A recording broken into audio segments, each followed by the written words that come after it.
আসসালামু আলাইকুম, সবাই কেমন আছেন? তো আশা করছি সবাই অনেক ভালো আছেন। তো চলে আসলাম আজকে একটি নতুন রেসিপি নিয়ে।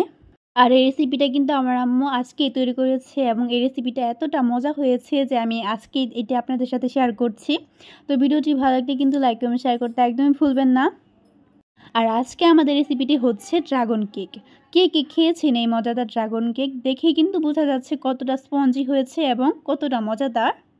তো প্রথমে এই কেকটি বানানোর জন্য আমাদের দরকার ড্রাগন। তো ড্রাগন ফল এখানে আমার আম্মু নিয়ে নিয়েছে একটির অর্ধেক আমার আম্মু এখানে ব্যবহার করবে। তো আপনারা চাইলে কিন্তু একটি ব্যবহার করতে পারেন। এখানে আমার আম্মু একটি ব্যবহার করেছে, মানে একটির অর্ধেক ব্যবহার করেছে। আর প্রথমত কিন্তু ড্রাগন ফলটাকে খুব ভালোভাবে কেটে নিতে হবে। তো আমার আম্মু কিউব সাইজ করে ড্রাগন ফলটাকে খুব ভালোভাবে কেটে নিচ্ছে। এই পর্যন্ত কিন্তু আমাদের এই পেজে অনেকগুলো কেকের ভিডিও অলরেডি দেওয়া হয়েছে। তো সেখানে থেকে আপনারা কিন্তু দেখে আসতে পারেন কীভাবে কেক তৈরি করতে হয়। তো দেখতে পাচ্ছেন এখানে আমার আম্মু ডিম নিয়েছে একটি ব্লেন্ডারের মধ্যে এবং সেখানে ড্রাগন ফলটাকে দিয়ে দিল। তো আপনারা আপনাদের প্রয়োজন মতো ডিম নিয়ে নেবেন। তো এখানে আমার আম্মু প্রয়োজন মতো চিনি দিয়ে নিল। তো ডিম অনুযায়ী কিন্তু চিনি এবং তেল দিতে হবে। এখানে আমার আম্মু 1 কাপের মতো চিনি এবং 1 কাপের মতো তেল দিয়েছে। আর ডিম দিয়েছে 3টা। তো আপনারা যারা 3টা ডিম দিবেন তারা কিন্তু ঠিক এই অনুপাতেই তৈরি করবেন, একদম কিন্তু পারফেক্ট হবে। তো এগুলোকে খুব ভালোভাবে 1 মিনিটের মতো ব্লেন্ড করে নিয়েছে। তো ব্লেন্ড করার পর দেখতেই পাচ্ছেন মিশ্রণটা একদম গোলাপি কালার হয়ে গেছে এবং দেখতে কিন্তু অনেক সুন্দর দেখাচ্ছে। আর আপনারাও যদি এরকমভাবে ব্লেন্ডারে ব্লেন্ড করে নেন তাহলে কিন্তু খুব তাড়াতাড়ি আপনারা কেকটা তৈরি করতে পারবেন। খুব সহজেই কিন্তু কেকটাকে তৈরি করতে পারবেন। সো ট্রাই করবেন ব্লেন্ডারে ব্লেন্ড করার জন্য। তো এখানে আমি একটি ছাঁকনি নিয়েছি, ছাঁকনির মধ্যে ময়দা দিয়ে দিচ্ছে। তো অবশ্যই কিন্তু এখানে ছাঁকনির সাহায্যে ময়দা দিয়ে নেবেন বা ছেঁকে এগুলোকে দিয়ে নেবেন। এর ফলের মধ্যে যে দানাদার ভাবগুলো থাকে সেগুলো আর কেকের মধ্যে রয়ে যায় না এবং কেকটা কিন্তু দেখতে অনেকটা স্পঞ্জি হয় এবং কেকের মধ্যে কোনো দানাদার ভাব থাকে না। তো আপনারা ট্রাই করবেন 1 কাপ করে দিয়ে এরকমভাবে ছেঁকে নিয়ে এবং 1 কাপ করে দেওয়ার পরে খুব ভালোভাবে প্রথমত মিশিয়ে নেওয়ার পরে তারপর আরেক কাপ করে দেওয়া। তো এরকম করে দিলে আপনারা খুব তাড়াতাড়ি এগুলোকে মিশাতে পারবেন এবং আপনাদের সুবিধা হবে এগুলো মেশানোর সময়। তো দেখতেই পাচ্ছেন এখানে আমার আম্মু দ্বিতীয় কাপটা দিয়ে দিয়েছে। তো এটিও কিন্তু খুব ভালোভাবে মিশিয়ে নিচ্ছে একইভাবে। এখানে আমার আম্মু একটি স্প্যাচুলার সাহায্যে এগুলোকে মিশিয়ে নিচ্ছে। তো আপনারা চাইলে হাতের সাহায্যে মেশাতে পারেন, কিন্তু এটির সাহায্যে মিশালে কিন্তু খুব দ্রুত মিশানো যায়।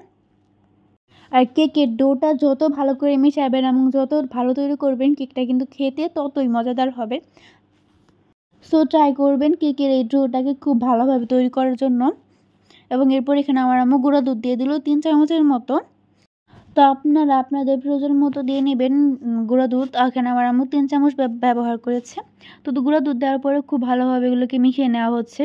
আর কালারটা দেখতেই পারছেন কতটা সুন্দর এসেছে, একদম পিঙ্ক একটা কালার এসেছে, দেখতেই কিন্তু অনেকটা সুন্দর লাগছে।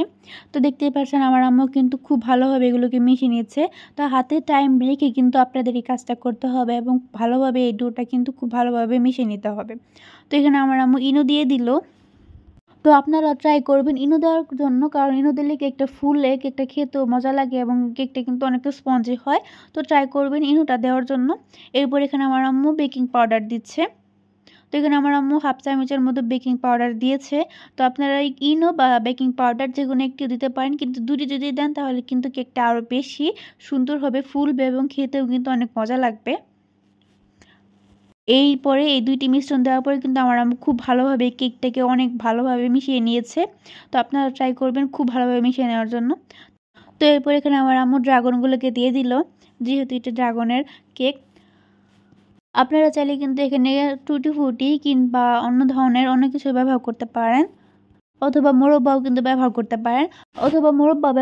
পারেন। আর এই টুটি ফুটি কিংবা মোরব্বা কিন্তু আপনারা খুব সহজে ঘরে তৈরি করতে পারবেন। তো ঘরে কিভাবে খুব সহজে এগুলো তৈরি করা যায় সেটিও আপনাদের সাথে কিছুদিন পরে শেয়ার করব। অলরেডি ভিডিওগুলো কিন্তু আমাদের ভিডিও করা হয়ে গিয়েছে, কিন্তু আপলোড করা হচ্ছে না।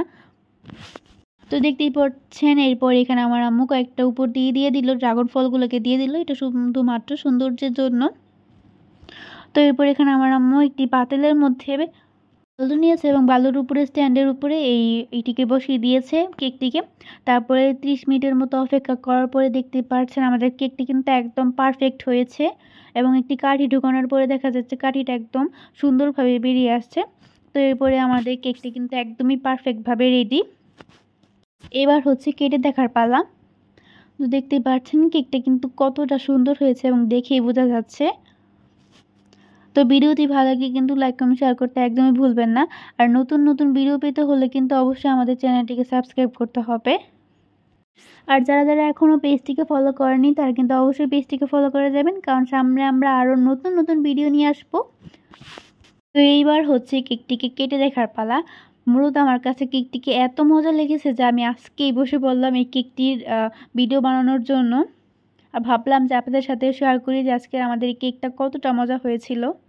তো আশা করছি আপনারাও বাড়িতে ঠিক এরকমভাবে ড্রাগন কেক বানিয়ে খেয়ে দেখবেন। এটি কিন্তু অনেক মজাদার একটি কেক এবং খুবই সুস্বাদু। দেখতেই পাচ্ছেন আমার আম্মু খুব সুন্দরভাবে এগুলোকে কাটছে এবং দেখেন কতটা স্পঞ্জি হয়েছে। এবার হাতের সাহায্যে দেখিয়ে দেবো, দেখেন কতটা স্পঞ্জি হয়েছে। আর এটি হয়েছে মূলত ইনো দেওয়ার কারণে। যেহেতু আমরা এখানে এই কেকের মধ্যে ইনো ব্যবহার করেছি সেহেতু এটা এতটা স্পঞ্জি হয়েছে এবং খেতেও অনেকটা মজা হয়েছে। তো যারা কারখানায় তৈরি করে তারা কিন্তু মূলত ইনো বন টাইপসের অনেক কেমিক্যাল দিয়ে এগুলোকে তৈরি করে। তো ঠিক সেরকমই কিন্তু লাগছে। তো ভিডিওটি ভালো লাগলে কিন্তু লাইক কমেন্ট শেয়ার করতে একদমই ভুলবেন না। তো আজকে আমাদের এই রেসিপিটা এই পর্যন্তই। সবাই ভালো থাকবেন। আল্লাহ হাফেজ।